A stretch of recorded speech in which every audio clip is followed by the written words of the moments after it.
आस्तिक और नास्तिक। आस्तिक कहता है कि मैं ही सत्य हूं और नास्तिक कहता है कि मैं ही सत्य हूं। पर अगर असल में समझने जाए कि सत्य कौन है, गलत कौन है, दोनों ही सही है और दोनों ही गलत है। ना आस्तिक सही है ना नास्तिक सही है, ना नास्तिक गलत है ना आस्तिक गलत है। दोनों अपनी जगह बिल्कुल सही और गलत है। तो असल में सत्य क्या है? सत्य है वास्तविकता, जो इन दोनों के बीच में छुपी।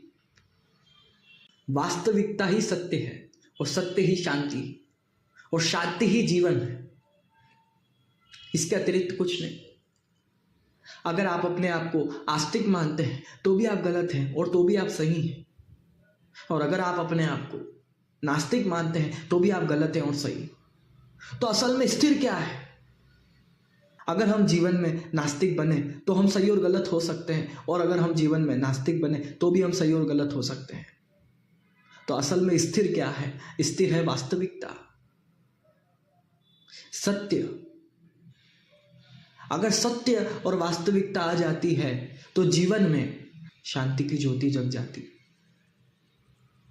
और उसे जगाने के लिए हम हर पल इधर से उधर दौड़ रहे हैं। आज हमारी दौड़ क्या है? आपकी पैसे की दौड़ आप समझते हैं मुझे शांत कर देगी, नहीं कर सकती। पैसा भ्रमित कर देता है। अगर पैसे में शांति होती तो गौतम बुद्ध और महावीर अपना करोड़ों का साम्राज्य नहीं छोड़ते। पैसे में शांति नहीं है, क्योंकि भोग में शांति कभी उपलब्ध होती नहीं, और शांति जो है वो भीतर की अवस्था है, बाहर की अवस्था है ही नहीं। अगर आप शांति को बाहर ढूंढते हो तो आपसे बड़ा मूर्ख कोई नहीं, क्योंकि शांति जो है वो भीतर है, बाहर है ही नहीं। क्योंकि बाहर सब कुछ नश्वर है, शाश्वत आपके भीतर, और शाश्वत में ही शांति वास करती। आस्तिक और नास्तिक, आस्तिक और नास्तिक के बीच में जो है वह वास्तविकता है, और वास्तविकता ही वर्तमान है, और वर्तमान ही जीवन है, और जीवन ही शांति। मैंने आस्तिक और नास्तिक को सही और गलत इसलिए कहा क्योंकि हर परिस्थिति के हिसाब से बदल जाती। अभी कोई ऐसी परिस्थिति बनती है जिस परिस्थिति में आस्तिक सही है और नास्तिक गलत है। कभी कोई ऐसी परिस्थिति बन जाती है जिसमें आस्तिक सही हो जाता है और नास्तिक गलत हो जाता है। ये दोनों अपने अपने जीवन में सही और गलत पर चलते रहते हैं। ना पूरी तरीके से कोई सही है ना पूरी तरीके से कोई गलत है, दोनों अपनी जगह से। पर अगर इसे देखना और समझना है तो आपको जीवन वर्तमान में, वास्तविकता में और सत्य से जीना होगा। तो शांति की उपलब्धि आपके पास है। पर एक बात ध्यान रहे, कल्पना से परे जीना। अगर कल्पना में जियोगे तो भी आस्तिक और नास्तिक कहलाओगे। अगर वास्तविकता में भी तुमने कल्पना कर ली भूतकाल की या भविष्य की, तो भी वास्तविकता समाप्त हो जाएगी, और वास्तविकता समाप्त हुई शांति विलीन हो जाएगी। कहां गई? मिलेगी नहीं। तुम अपने जीवन में अशांत क्यों हो जाते? तुम्हारे जीवन में सबसे बड़ा अशांति का कारण क्या है? तुम भूतकाल के चिंतन में चले जाते हो, और भूतकाल के चिंतन से बाहर आए तो भविष्य के चिंतन में चले जाते हो। तुम वर्तमान में जीते कब हो? जब तुम छोटे बच्चे होते हो तो तुम सोचते हो जवानी में मैं ऐसा ऐसा करूंगा, ये भोग भोगूंगा, ये चीज लेकर आऊंगा। तुम्हारा ध्यान कहाँ रहता है वर्तमान में? तुम्हारा ध्यान केवल और केवल भूतकाल और भविष्य में रहता है। वर्तमान में तुम जी नहीं पाते। और जो जीवन वर्तमान में जीना शुरू कर देता है, और जो व्यक्ति जीवन को वर्तमान में जीना शुरू कर देता है, उसका जीवन क्षण भर में बदल जाता है। जैसे कि कोयले की खदान में से सोना मिलना। पर हम हमारा जीवन केवल और केवल भूतकाल के चिंतन में और भविष्य के चिंतन में नष्ट कर देते। वर्तमान में कभी हमारा प्रवेश हुआ ही नहीं, और कभी अनावश्यक प्रवेश कर भी लिया तो उसमें स्थिर नहीं हो पाते, क्योंकि वर्तमान में स्थिर होने के लिए वास्तविकता चाहिए, सत्य चाहिए, और बिना वास्तविकता और सत्य के वर्तमान में स्थिर नहीं हुआ जा सकता। और किसी कारणवश अगर आप हो भी गए कुछ समय के लिए, कुछ क्षण के लिए, तो भी आप अपनी भूतकाल की कल्पना में वापस चले जाओगे और भविष्य की धारणाओं में वापस बह जाओगे, क्योंकि ये आपको स्थिर नहीं होने देती।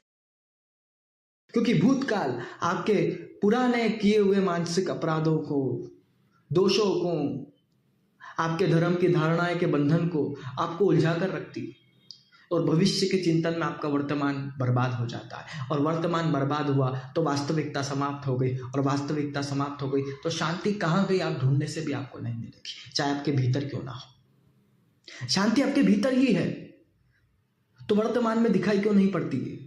क्योंकि आप स्थिर नहीं हो पाते हैं। कारण मात्र इतना सही, जिस दिन आप वर्तमान में वास्तविकता और सत्य में स्थिर हो गए उस दिन शांति दिखाई पड़ेगी, आपके भीतर ही है, कहीं छुपी नहीं है। अपना भूतकाल का जो पर्दा आपने लगा रखा है वो हटा दो, शांति का ज्योति जो है वो जली हुई आपको दिखाई पड़ेगी। हम हर क्षण खो जाते हैं, हमें स्मरण ही नहीं रहता है कि हम वर्तमान में हैं या भविष्य में हैं या भूतकाल में। वर्तमान में जीने वाले केवल और केवल 10% लोग हैं, जिसमें से भी कुछ प्रतिशत तो सन्यासी ही। मेरा सन्यासी से यह मतलब नहीं है कि हिंदू और मुसलमान, सन्यासी मतलब सन्यासी। जो सन्यासी, जो सन्यास को प्राप्त हो गए वही है, इसके अतिरिक्त कोई नहीं। सन्यास एक अवस्था है, उस अवस्था को प्राप्त हो चुके। ध्यान रहे, वास्तविकता में अगर स्थिरता हुई तो ही जीवन में शांति की उपलब्धि प्राप्त हो, और जीवन में शांति की उपलब्धि प्राप्त हो तो आनंद ही आनंद, दुख का कोई नामो निशान नहीं रहेगा। सुख और दुख भी आपकी बनाई हुई कल्पना और धारणा है, यह भी स्मरण में रखना। आपके जीवन में जो सुख और दुख घटित होते हैं यह भी आपकी बनाई हुई धारणा है। जो धारणा आपने धारी है उसी अवस्था से आपको सुख और दुख की अनुभूति हो रही है। अगर आज आप अमीर हैं तो आप सुख के भोग उत्पन्न करते हैं और उसी सुख के भोग से दुख की उत्पत्ति भी हो जाती।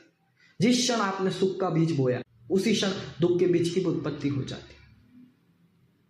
और जिस दिन ये समझ गए कि सुख और दुख केवल और केवल मन को भ्रमित करने का एक द्वार है, उस दिन आपको समझ आएगा कि वास्तविकता और सत्यता और वर्तमान में ही जीवन जीना चाहिए।